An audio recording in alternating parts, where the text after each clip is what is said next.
All right, Section 1. Everyday weather vocabulary. Building your basic conversational blocks. So let's lay down the foundation with some everyday weather vocabulary. The great thing about English is that for most of these conditions, it's wonderfully simple. We literally just take the noun and add a y to turn it into an adjective.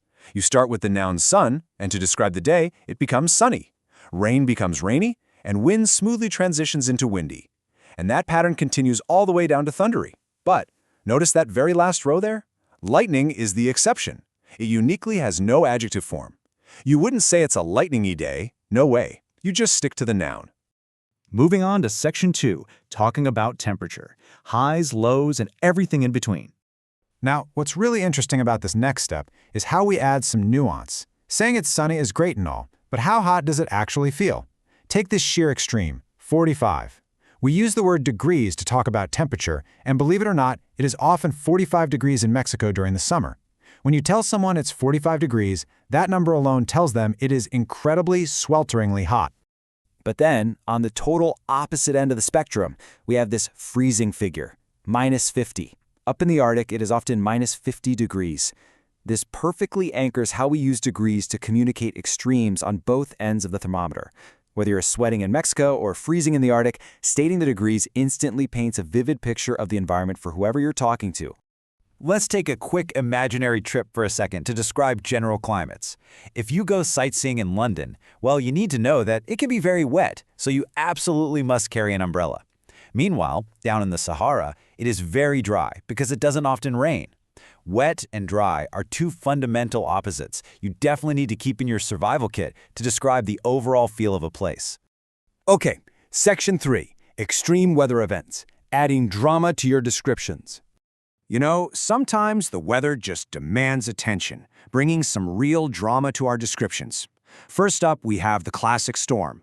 But to accurately use this word, you actually need a specific combination of elements.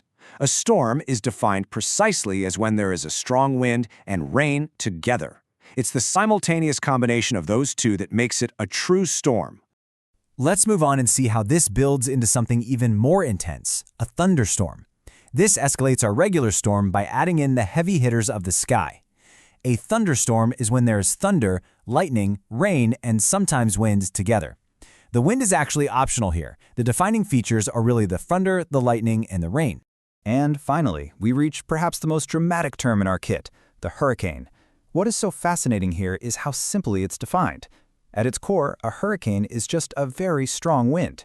While we usually associate them with massive amounts of rain and crazy ocean swells, the defining characteristic that elevates a weather event to a hurricane is the sheer, devastating strength of the wind.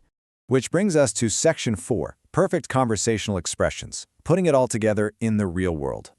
All right, so you have the adjectives, the temperatures, and the dramatic events. Now let's put it all together into full, natural sentences.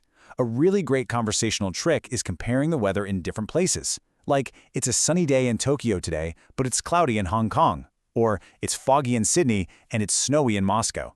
You could even use verbs to contrast action, like, it's raining in Barcelona, but the sun is shining in Granada. See how seamlessly that works? By pairing two locations and two conditions, you instantly have a super engaging, worldly sentence. But listen, if you want the absolute gold standard, the most perfect practical expressions to instantly open small talk with a total stranger, these two quotes are all you need. If the sun is out, just smile and say, it's a lovely day. If it's pouring rain and the wind is howling, give a little shake of your head and say, it's a horrible day, isn't it? That little tag at the end, isn't it, is pure magic. It practically begs the other person to agree with you, immediately starting up a friendly conversation. Now, to make sure you sound perfectly natural, I have to point out a very common grammatical mistake that trips up a lot of learners. The correct way to say it is it's windy, cloudy, foggy, or sunny. You must use those adjectives we learned earlier. Please do not say it's winding, clouding, fogging, or sunning.